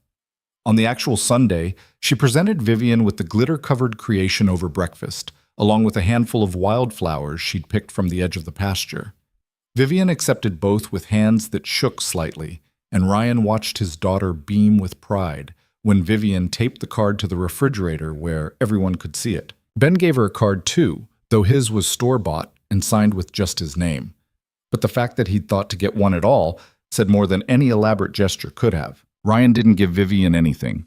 It would have been too much, too soon, crossing a line neither of them was ready to acknowledge yet. But he made her favorite breakfast and took over the morning chores so she could sleep in, and when she came down at 9 looking rested for the first time in weeks, the smile she gave him was worth more than any gift he could have bought. Tom stopped by that afternoon, ostensibly to return a wrench he'd borrowed, but really to see how things were settling. He took one look at the card on the fridge and grinned. "Well," he said to Ryan while Vivian was outside with the kids, "I'd say she's dug in pretty good." "Don't start. I'm just observing." "Observe quieter." Tom laughed and clapped Ryan on the shoulder. "You're doing good, son, all of you." After he left, Ryan stood in the kitchen for a long time, staring at Emma's card with its crooked letters and excessive glitter. "You are the best." Such simple words, such absolute faith. He hoped like hell they wouldn't prove his daughter wrong. May brought warmer weather and longer days, which meant more work, but also more room to breathe. The cattle were out on summer pasture, the planting was done, and while there was still plenty to do, the crushing urgency of spring had eased into something more manageable. Vivian had taken over the garden, transforming the weedy patch behind the house into neat rows of vegetables. Ryan would come in from the fields to find her kneeling in the dirt, Emma beside her, both of them covered in soil and completely absorbed in whatever they were planting. She'd started canning, too, filling the pantry with jars of last year's produce she'd found in the freezer, making use of things Ryan had forgotten existed. The house began to smell different. Not just clean, though it was that too, but alive. Bread baking, herbs drying, the constant low simmer of something on the stove. Vivian cooked the way she did everything else, methodically, efficiently, but with an attention to detail that turned simple meals into something worth sitting down for. Dinners became the anchor point of their days. 6 o'clock. Everyone at the table, no matter what else was happening. Emma would talk about school, Ben would occasionally contribute something about a book he was reading, and Vivian and Ryan would trade observations about the day in a kind of shorthand they'd developed without realizing it. One evening, about 3 weeks after Mother's Day, Emma announced that she'd invited her friend Sarah over for a sleepover. "This Friday," she said, around a mouthful of mashed potatoes. Her mom said it's okay. Ryan glanced at Vivian, who just nodded. "That's fine with me. We're going to make friendship bracelets and watch movies and stay up really late." "Not too late," Vivian said. "You still need sleep." "But it's a sleepover. You're supposed to stay up late. How about you stay up until 10, and then we see how you feel?" Emma considered this. 10:30? 10:15. Deal. Ben rolled his eyes. "You're going to fall asleep by 9. "Will not." "Will too." "Will not." "Kids," Ryan said mildly, "eat." They subsided into grumbling, and Vivian caught Ryan's eye across the table, her mouth twitching with suppressed laughter. It was such a normal moment, such an ordinary family argument, that Ryan felt his chest tighten with something he couldn't quite name. Friday came, and Sarah arrived with her overnight bag and enough energy to power a small city. She was a tiny girl with dark curls and a gap-toothed smile, and she attached herself to Emma immediately, the two of them disappearing upstairs in a flurry of giggles. Ryan escaped to the barn, leaving Vivian to manage the chaos. When he came back in around 8, he found the living room transformed into a nest of blankets and pillows, with both girls sprawled in the middle, watching some animated movie he didn't recognize. Vivian was in the kitchen, making popcorn the old-fashioned way on the stove. "How's it going?" Ryan asked. "They're surprisingly well-behaved, so far." "Give it time," Vivian smiled. "Sarah's sweet. She told me I was pretty." "You are!" The words came out before Ryan could think about them. Vivian went still, the pan of popcorn forgotten in her hand. Ryan felt heat creep up his neck. "I mean, you know what I mean," he said awkwardly. Vivian recovered first, turning back to the stove. "Thank you." "Yeah, sure." Ryan fled to the living room, feeling like an idiot. Ben was there, wedged into the armchair with his sailing book, pointedly ignoring the girls and their movie. "You okay?" Ryan asked. "It's loud." "That's what happens when Emma has friends over." "I know. I'm just reading." Ryan sat on the couch, trying to focus on the movie, but his mind kept drifting back to the kitchen and the look on Vivian's face when he'd called her pretty. It had been true. She was pretty, in a quiet way that had nothing to do with makeup or effort, and everything to do with the calm competence she carried herself with. But saying it out loud had felt like crossing some invisible line he hadn't meant to approach. Around 9:30, just as Ben had predicted, Emma started yawning. Sarah was still going strong, but Emma's eyes kept drooping closed. Vivian appeared with warm milk and gently suggested they might want to get ready for bed. "We're not tired," Emma protested, even as she rubbed her eyes. "I know, but your teeth still need brushing." The girls trudged upstairs grumbling. Ben took the opportunity to escape to his own room. Ryan and Vivian were left alone in the living room, surrounded by the debris of an evening with children. "You want help cleaning up?" Ryan asked. "We can do it in the morning." Vivian sat down on the couch, and Ryan noticed for the first time how tired she looked. Not exhausted the way he used to be, but worn in the way that came from a full day of caring for other people. "You doing okay?" he asked. "I'm good, just not used to this much excitement." "Sarah's a lot." "She's wonderful. Emma's lucky to have a friend like that." Ryan leaned back, listening to the sounds of the girls upstairs, their voices carrying through the old floorboards. "She's had a hard time making friends. She's shy at school, keeps to herself mostly." "She's not shy here." "No, she's not." Vivian pulled one of the throw pillows into her lap, her fingers tracing the worn fabric. "Can I ask you something?" "Sure." "Do you ever regret it? Staying here? Raising them alone, all of it?" The question caught Ryan off guard. He thought about it, really thought about it, instead of giving the automatic answer. "Sometimes," he admitted, "when I'm out in the barn at 2 in the morning dealing with a cow having trouble calving, or when I'm looking at the bills and doing math that doesn't work no matter how many times I run the numbers. Yeah, sometimes I think about what my life could have been if I'd made different choices.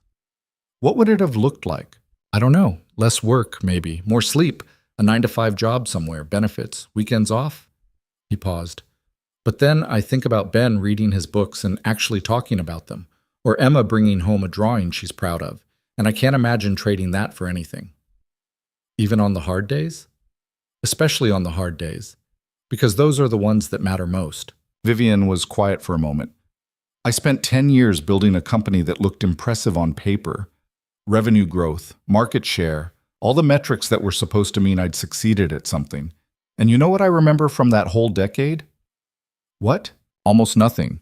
Just numbers and meetings and hotel rooms that all looked the same." She looked at him directly.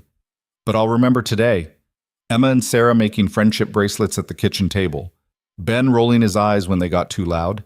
You coming in from the barn with hay in your hair and oil on your hands. These are the things that stick." Ryan felt something shift in his chest. "You've got hay in your hair right now, too." Vivian reached up, pulling out a piece of straw. "I was in the garden." "I know." They looked at each other for a moment too long, and Ryan felt the weight of all the things they weren't saying. Then Vivian stood, breaking the spell. "I should check on the girls." "Yeah, good idea."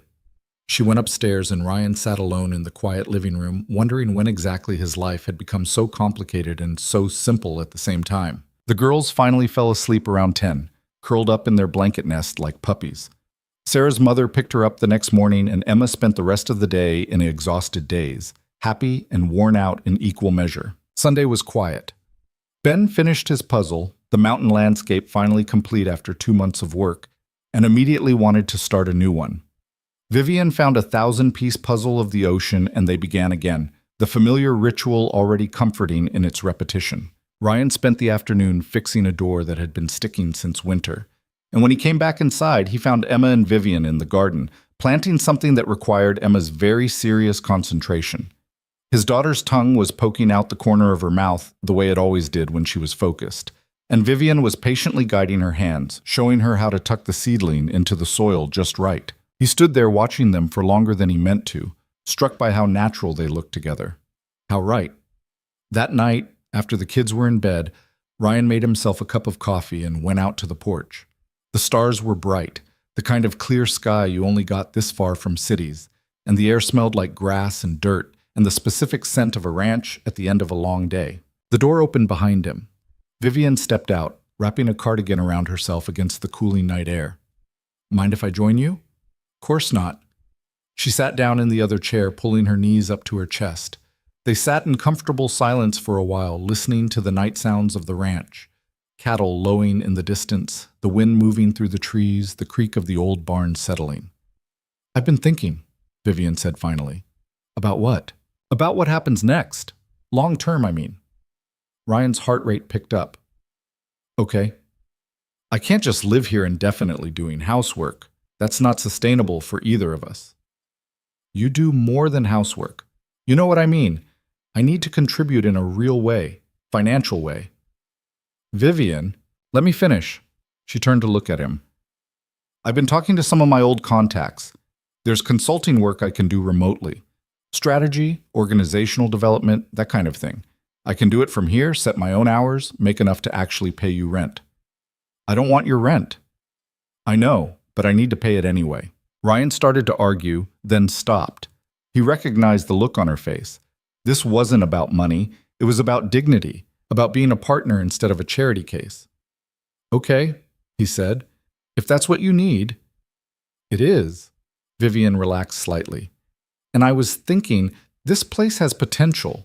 The land, I mean. You're barely using half of it. I don't have the capital to expand. I know. But there are grants, programs for sustainable agriculture, agritourism possibilities. I could help you look into that.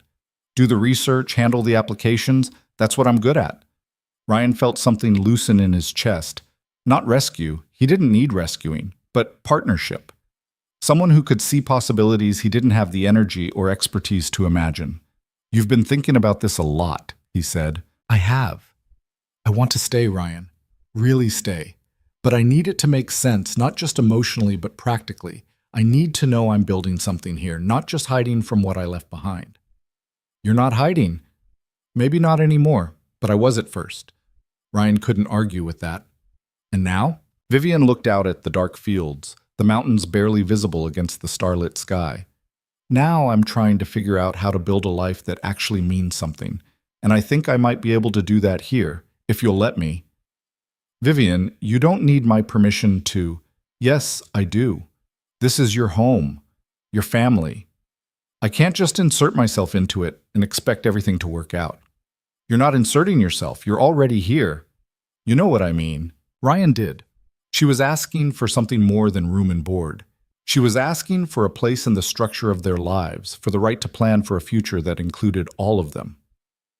I want you here, Ryan said. The kids want you here. And yeah, if you want to help me figure out how to make this ranch more than just survival mode, I'd be grateful. But you don't have to earn your place, Vivian. You already have it.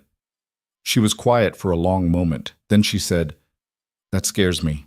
I know. What if I mess it up? Then you mess it up. We all do. Your kids deserve better than someone who's figuring it out as she goes. That's all any parent is, Ryan said. Even the ones who gave birth. Nobody knows what they're doing. You just love them and show up and hope that's enough. Vivian wiped at her eyes, and Ryan realized she was crying. Not the way she had with Emma's card, all broken and overwhelmed, but quietly, like something was finally releasing its grip. I'm terrified I'm going to fail them, she whispered. Join the club. I'm terrified of that every single day. But they're yours. You're supposed to be scared. You're just the person who makes my daughter smile every morning and helps my son talk about things that matter and keeps this house from falling apart. That's not nothing, Vivian. That's everything. She turned to look at him, and in the dim light from the kitchen window, Ryan could see the fear and hope warring in her expression. I don't know how to do this, she said. Neither do I, but we're doing it anyway. Vivian laughed, a wet sound that was half sob. We're a mess. Yeah, we are. But it works somehow. It does. They sat there in the darkness, and Ryan felt the future stretching out in front of them, uncertain and terrifying and full of possibilities he'd stopped letting himself imagine years ago. The next few weeks blurred together in the way early summer always did on a ranch. Long days bleeding into each other, marked by the work that needed doing and the small moments that made it bearable. Vivian started taking on consulting projects, setting up a makeshift office in the corner of the dining room where she could work while still being present for the kids.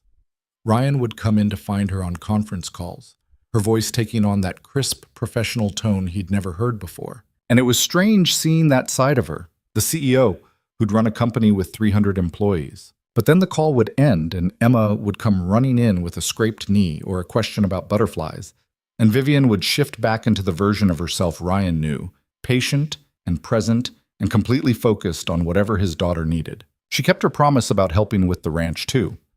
Within 2 weeks, she'd compiled a folder full of grant opportunities, sustainable farming programs, and case studies of similar operations that had diversified successfully.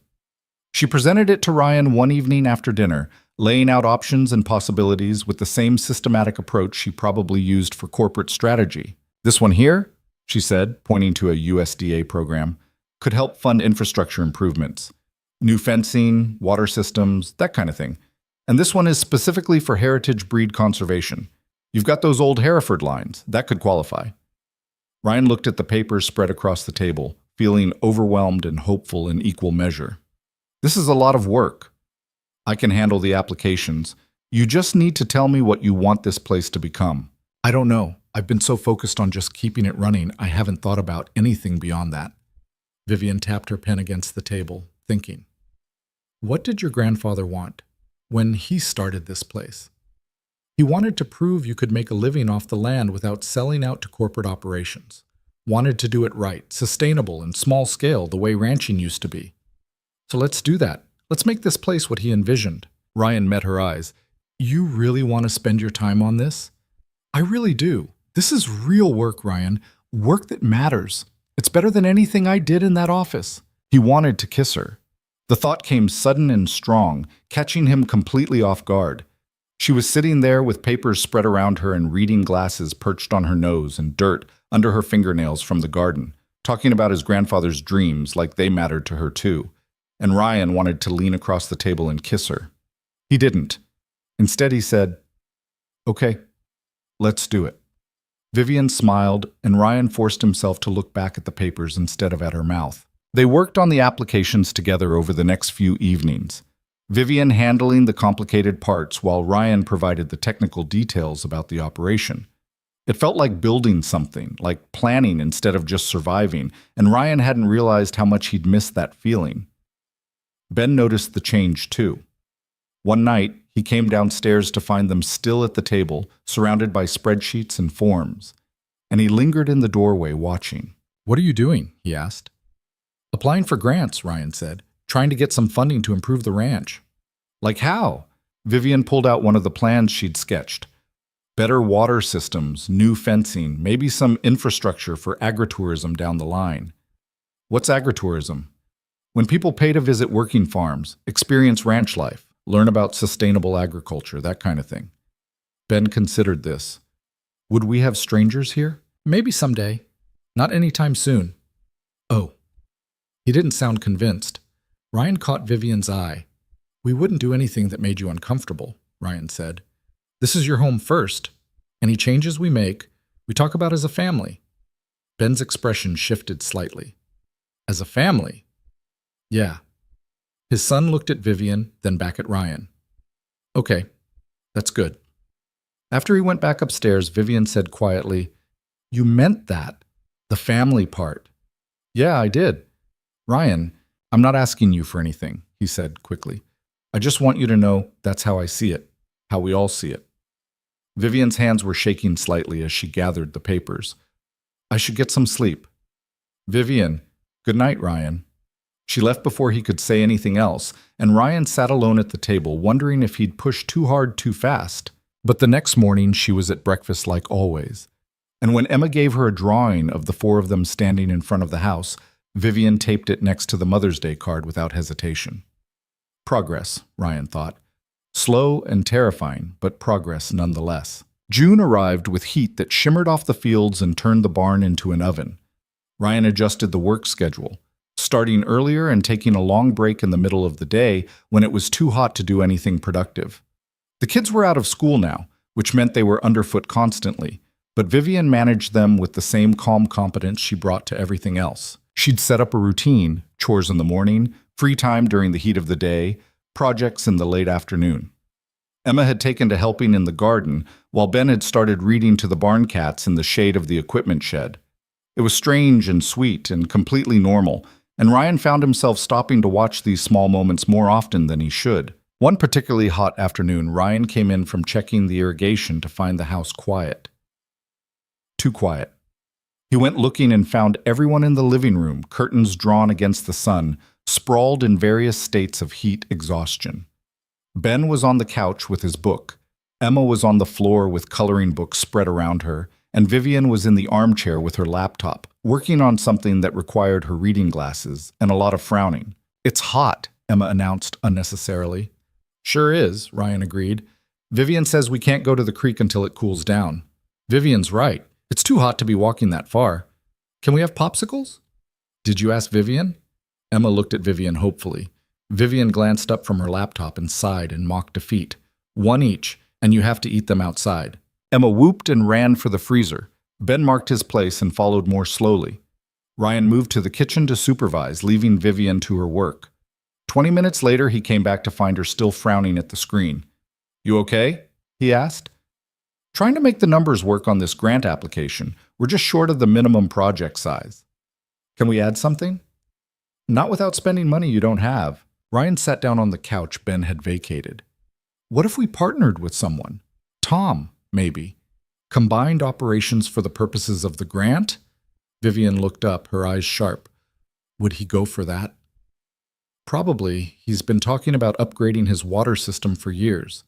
"That could work." She started typing rapidly. "If we structure it right, we could actually qualify for a larger amount. Use economics of scale to justify the infrastructure improvements." Ryan watched her work, marveling at how quickly her mind moved through the possibilities. This was the CEO he'd never really seen, the woman who'd built something from nothing and made it successful. "You miss it," he said. "The corporate work." Vivian paused. "Sometimes. I miss the clarity of it, the way success was measurable, but I don't miss the emptiness." Was it really that empty? I'd work 14-hour days and go home to an apartment that might as well have been a hotel room. No pictures on the walls, nothing in the fridge, no reason to be there except to sleep. She looked at him. "This house is full of life, Ryan. Messy and chaotic and completely imperfect, but it's alive in a way nothing in my old life ever was." "Even when the kids are fighting over who gets the blue popsicle?" "Especially then," Ryan smiled. "For what it's worth, I'm glad you're here. Even when I'm reorganizing your filing system without asking? That needed to be done, and we both know it." Vivian laughed, and the sound filled the room in a way that made Ryan's chest ache. That evening, after dinner, Ryan called Tom and pitched the partnership idea. Tom listened carefully, asked a few pointed questions, and then agreed without hesitation. "Always knew that woman would be good for you," Tom said. "It's a business partnership for a grant application." "Sure it is." "Tom, I'm just saying, you've been happier these past few months than I've seen you in years, and those kids of yours are thriving. That's not nothing." "I know." "So don't screw it up by being too stubborn to see what's right in front of you." Ryan hung up and went to tell Vivian the news. He found her in the garden, picking cherry tomatoes in the fading light. Emma was with her, holding the basket and chattering about something that had happened with Sarah. "Tom's in," Ryan said. Vivian straightened, smiling. "That's great. I'll revise the application tomorrow.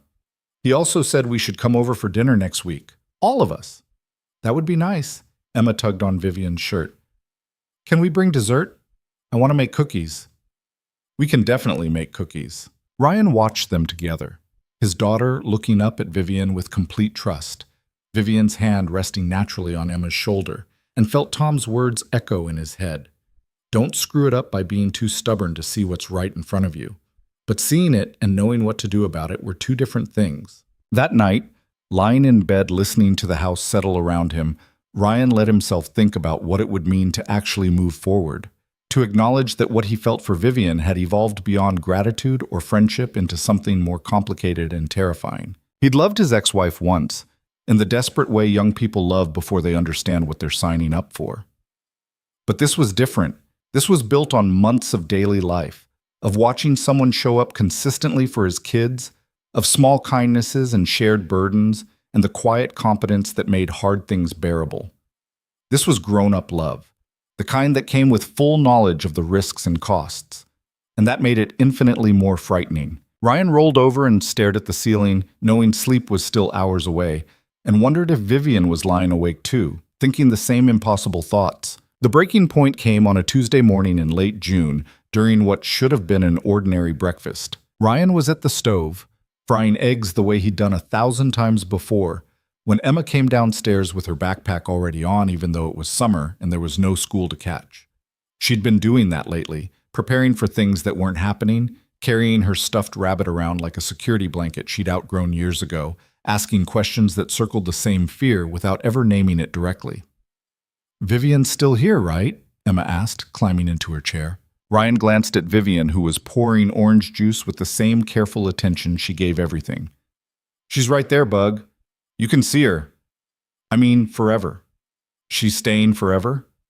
The kitchen went quiet. Ben looked up from his cereal. Vivian's hand paused on the juice pitcher. "Emma," Ryan started, but his daughter was already looking at Vivian with those wide, worried eyes that made his chest hurt. "You're not going to leave like Mom did, are you?" Vivian set the pitcher down carefully and moved to Emma's chair, kneeling so they were eye level. Ryan saw her swallow hard before she spoke. "I'm not planning to go anywhere, sweetheart. But that's not the same as promising." Out of the mouths of 6-year-olds came the questions adults were too afraid to ask. Ryan watched Vivian's face, saw the flicker of panic cross it before she locked it down. "You're right," Vivian said quietly. "It's not the same, but I can promise you this. I will never leave without talking to you first. And if I ever have to go, it won't be because of you. Okay?" "Why would you have to go?" "I don't know that I will, but I can't promise forever, Emma, because nobody can. Life doesn't work that way." Emma's lower lip trembled. "But I want you to stay forever." "I know, baby, I know." Ryan wanted to step in, to fix this somehow, but he didn't know how.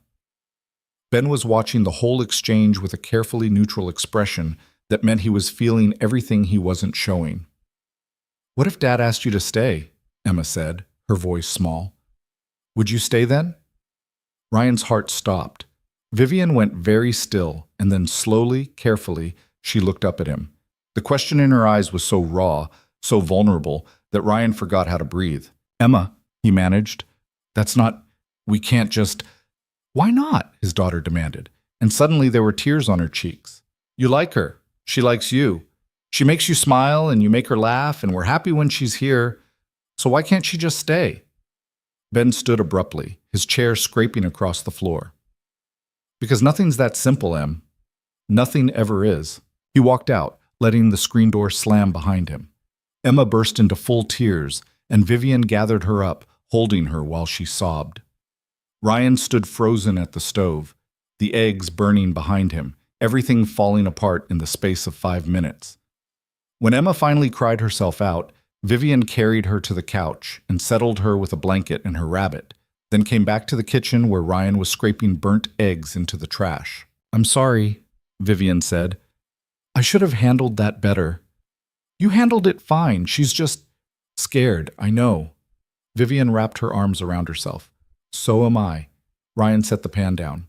"Of what?" "Of this. Of getting it wrong. Of hurting them when I promised myself I wouldn't. You're not hurting them, aren't I?" "Emma's asking me to promise things I can't promise. Ben just walked out because he knows better than to believe in anything permanent, and you're standing there burning breakfast because you don't know what to say." Ryan couldn't argue with any of that. "What do you want me to say?" Vivian looked at him for a long moment. "I don't know. But we can't keep pretending this is sustainable, living in this limbo where I'm part of the family but not really, where the kids are getting attached to something that doesn't have a name or a future or any kind of guarantee. What are you asking for?" "I'm not asking for anything. I'm just saying we need to be honest about what this is." "And what is it?" "I don't know, Ryan. You tell me." The words hung between them, a challenge and a plea. Ryan wanted to say something definitive, something that would make this easier, but the truth was, he didn't know either. He just knew that the thought of Vivian leaving made him feel like the ground was dropping out from under him. "I need to check on Ben," he said instead, taking the coward's way out. Vivian's face shuddered. Of course. Ryan found his son at the creek, throwing rocks into the water with more force than necessary. He sat down on the bank beside him and waited. "I hate this," Ben said finally. "I know." "She's going to leave. They always leave." "Ben, Mom left. And I know Vivian's different. I'm not stupid. But Emma's going to get hurt when it happens, and you are too. And I'm just—" He threw another rock harder. "I'm tired of waiting for everything to fall apart." Ryan felt the words land in his chest like stones. His son was 10 years old and already braced for loss, already building walls to protect himself from the inevitable. "What if it doesn't fall apart?" Ryan asked quietly. "It always does." "Not always. Tom's been here forever. And your grandpa ran this ranch for 40 years before I took over. Some things last, Ben. People aren't ranches." "No, they're not. But some people stay anyway." Ben was quiet, throwing smaller rocks now, the anger bleeding out of him into something sadder. "Do you want her to stay?" The question was so direct, so honestly asked, that Ryan couldn't hide behind vague answers. "Yeah," he said, "I do." "Does she know that?" "I think so." "You think so?" Ben looked at him with an expression far too old for his face. "Dad, you have to actually tell her. You can't just hope she figures it out." Ryan stared at his 10-year-old son, getting relationship advice from a kid who still slept with a nightlight. "When did you get so smart?" "I read a lot." Ben picked up another rock, turning it over in his hand. "Vivian's scared too. I can tell. She acts like she's got everything figured out, but she keeps watching us like she's waiting for permission to really be here." "Permission for what?" "I don't know. To stay. To matter. To be part of this for real instead of just pretending." Ryan felt something crack open in his chest. "You want her to be part of this?" Ben threw the rock, watching it skip across the water. "She already is. You're the only one who hasn't figured that out yet." They sat by the creek for another 20 minutes, not talking, just being together in the quiet way fathers and sons sometimes needed. When they walked back to the house, Vivian was in the garden with Emma, both of them muddy and focused on planting something that required Emma's complete attention. Ryan watched them for a moment, then made a decision. That night, after the kids were asleep, Ryan found Vivian on the porch. She was sitting in the dark, staring out at the fields, and she didn't turn when he sat down beside her. "Emma okay?" she asked. "She's fine. Exhausted herself crying and then passed out with her rabbit." "I'm sorry I upset her." "You didn't. She's just asking questions we've all been avoiding." Vivian pulled her cardigan tighter around herself. "Maybe that's the problem. Maybe we've been avoiding the hard conversations for too long." "Probably. So let's have one now." Ryan took a breath. "Okay, you go first." Vivian turned to look at him, her face barely visible in the starlight. "I'm terrified. Every single day I wake up and I'm terrified that I'm going to fail at this. That I'm going to let your kids down, or mess them up, or love them wrong because I don't know what I'm doing. And the longer I stay, the worse it gets because I'm just getting more attached and they're getting more attached. And when it all falls apart, why does it have to fall apart? Because everything does eventually. Marriages end, people leave, and Her voice cracked. "I've already been the person someone left because I wasn't enough. I can't do that again, Ryan. I can't let myself believe this is permanent and then watch it dissolve when you realize I'm not what you actually need." Ryan felt anger flash through him, hot and sudden. "Do you really think that little of me? That I'd let you into my home, into my kids' lives, if I didn't think you belonged here? It's not about what you think now, it's about what happens when the reality sets in. When you realize that this isn't some temporary arrangement that's making your life easier.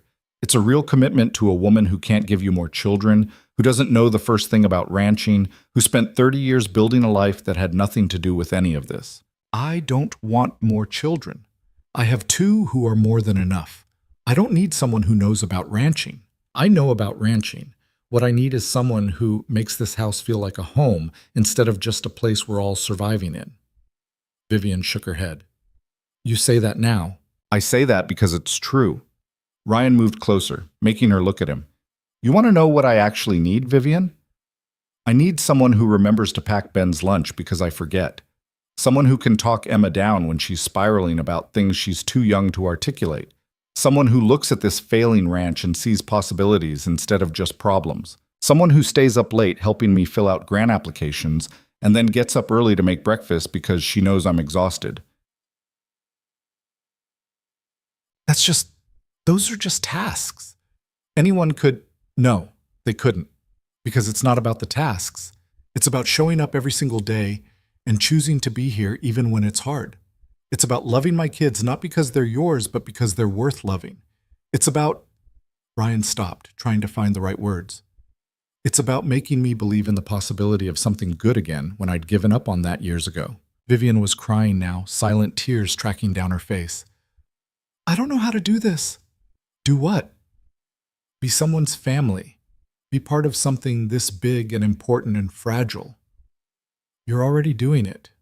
But what if I fail? Then you fail. We all do. But you don't quit just because something might be hard.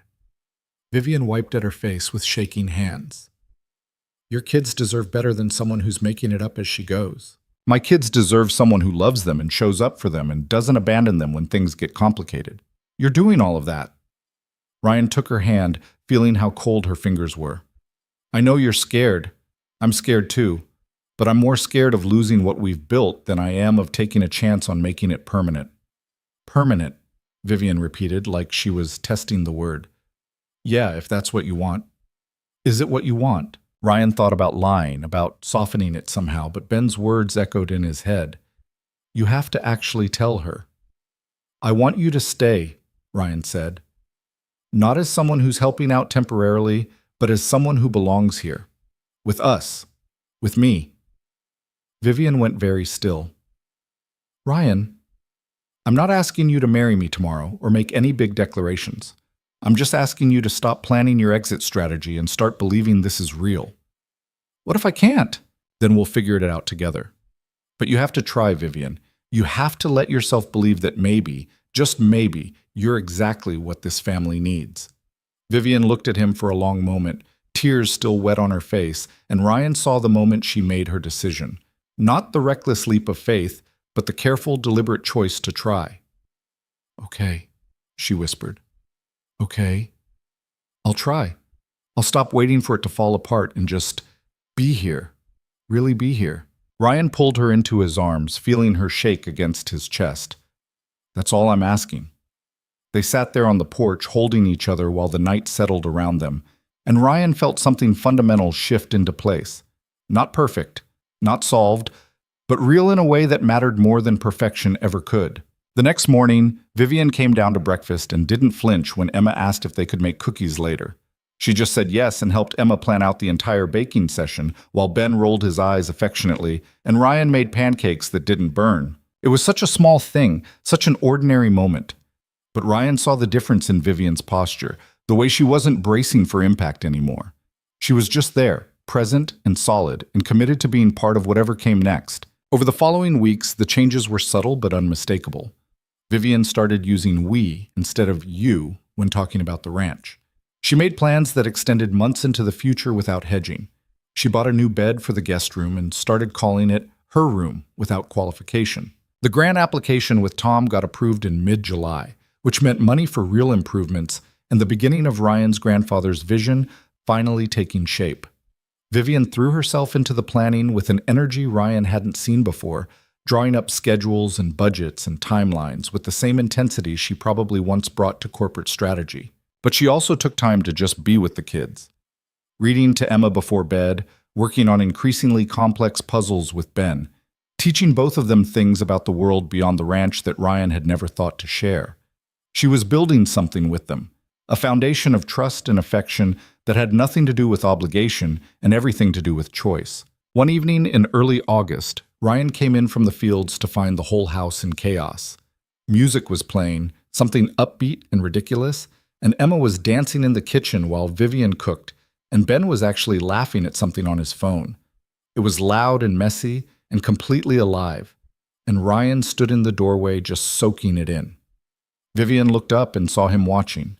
She smiled, and Ryan felt the last piece of his heart that had been holding back finally give way. He loved her. The realization wasn't dramatic or sudden. It was just true.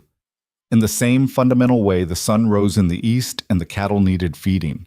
He loved her competence and her kindness, and the way she loved his children.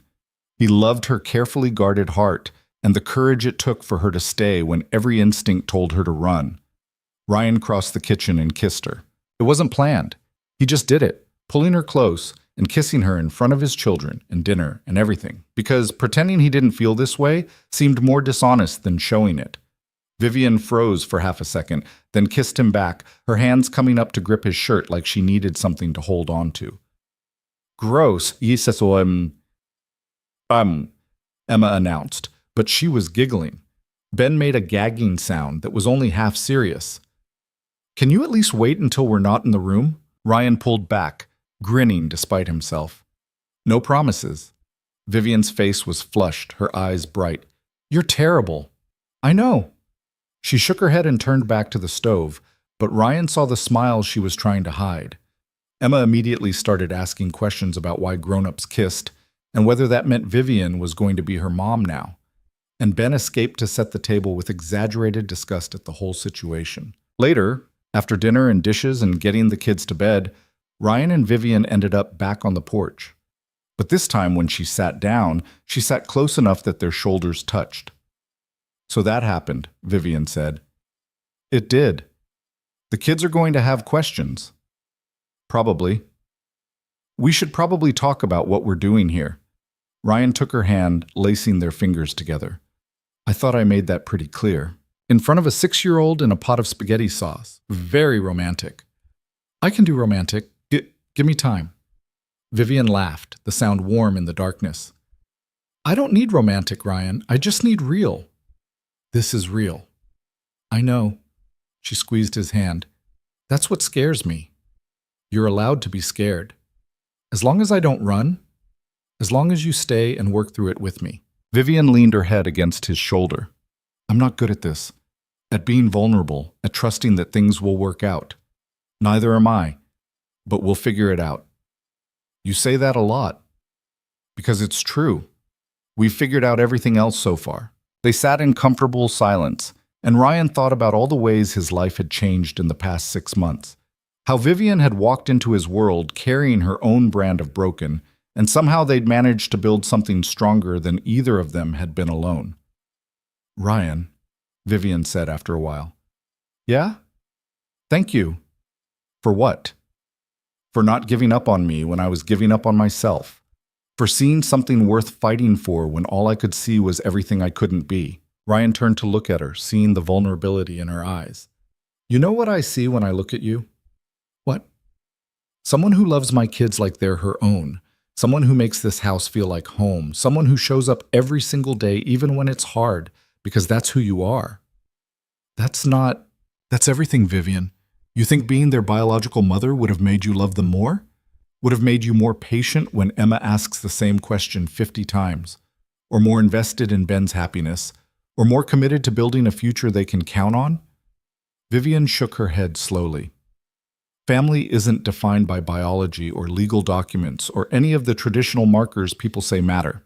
It's defined by who stays, who loves, who makes a broken house feel whole again. Vivian's eyes filled with tears. You really believe that? I really do. And it's time you started believing it too. She wiped at her face, laughing through the tears. I'm trying. I know, and you're doing better than you think. Ryan pulled her close, and they sat there together watching the stars come out. Two people who'd been knocked down by life learning how to stand back up together. The rest of August passed in a blur of work and heat and small moments that added up to something bigger. The new water system got installed, the fencing project started, and Tom came over regularly to work on the shared improvements and make badly hidden observations about how good Ryan and Vivian looked together. The kids adapted to the shift in their relationship with the resilience of children who'd already learned that family could take different forms. Emma started calling Vivian my Vivian with possessive pride. Ben stopped watching everything with wary eyes and started relaxing into the certainty that this, finally, might last. In early September, on a Sunday morning that smelled like rain coming, Ryan woke up to find Vivian already in the kitchen making blueberry pancakes. Emma was helping, standing on her stool and chattering about school starting next week and whether her new teacher would be nice. Ben wandered down, still half asleep, grunted a greeting, and immediately sat down at the puzzle table where a new landscape was taking shape. Ryan poured coffee and watched his family, because that's what they were now, what they'd been for months even before anyone acknowledged it, and felt a contentment he'd thought he'd lost the right 2 years ago. "What?" Vivian asked, catching him staring. "Nothing, just thinking." "About what?" "About how this is pretty much perfect." Emma looked up. "It is perfect." "I said pretty much perfect. There's a difference." "What's the difference?" Emma demanded. Ryan looked at Vivian, saw the question in her eyes, and made another decision. The kind that didn't require planning or perfect timing, just honesty. "The difference is that perfect is boring. Pretty much perfect means we're real people with real problems figuring it out as we go, and that's better than perfect any day." Vivian's eyes got suspiciously bright. Emma considered this deeply, then nodded with satisfaction. "I like pretty much perfect," she announced. "Me too, Bug. Me too." They ate breakfast together, the four of them, in the warm kitchen while rain started pattering against the windows. Vivian reached for Ryan's hand under the table, and he held on, feeling the solid weight of her presence beside him. This was what his grandfather had wanted when he started this ranch. Not just a successful operation, but a life that mattered. A home built on hard work and showing up and loving the people who counted on you. Ryan had almost lost sight of that in the years of just surviving, but Vivian had helped him remember.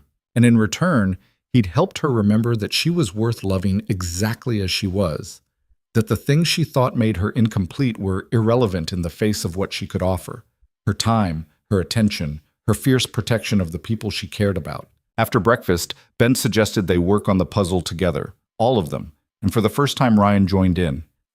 They spent the rainy morning fitting pieces together, arguing good-naturedly about where things went, and slowly building something beautiful one small piece at a time, which was really just a metaphor for everything they'd been doing for months, Ryan thought, taking broken pieces and fitting them together until they made something whole. As summer faded into fall and the ranch settled into its new rhythms, Ryan understood something fundamental about family that he'd never quite grasped before. It wasn't about perfection or meeting some societal standard of what a complete family looked like. It was about finding the people who made you better, who loved your children as fiercely as you did, who showed up day after day and chose to stay even when it was hard. Vivian had walked into his life believing she was fundamentally incomplete, damaged by her inability to have biological children. But she'd become the center of his family's world, not despite that, but because of everything she was beyond it. Her patience with Emma's endless questions, her quiet encouragement of Ben's dreams, her partnership with Ryan in building something that mattered. She'd given them warmth when the house had been cold, stability when everything felt precarious, hope when Ryan had forgotten what that felt like. And in return, they'd given her what she'd been searching for her whole life, a place where she belonged, not because of what she could produce or achieve, but simply because of who she was. That was the truth Ryan had learned over these months, the one he wished he could tell every person who'd ever been told they were incomplete because they couldn't meet some arbitrary standard. Family isn't defined by biology or tradition or any of the boxes society says you need to check. It's defined by love and commitment and the daily choice to show up for the people who need you. Vivian had shown up, she'd stayed, and she'd transformed their broken house into a home. That was everything that mattered. As October arrived and the leaves started turning, Ryan stood in the yard one evening watching Ben and Emma chase each other around the garden while Vivian harvested the last of the tomatoes. The grant money was already at work, the ranch was slowly becoming what his grandfather had envisioned, and his family, his wonderfully imperfect, hard-won family, was whole. Not because they looked like what anyone expected, but because they'd chosen each other, piece by broken piece, and built something real. And that, Ryan thought, was the only kind of perfect that mattered.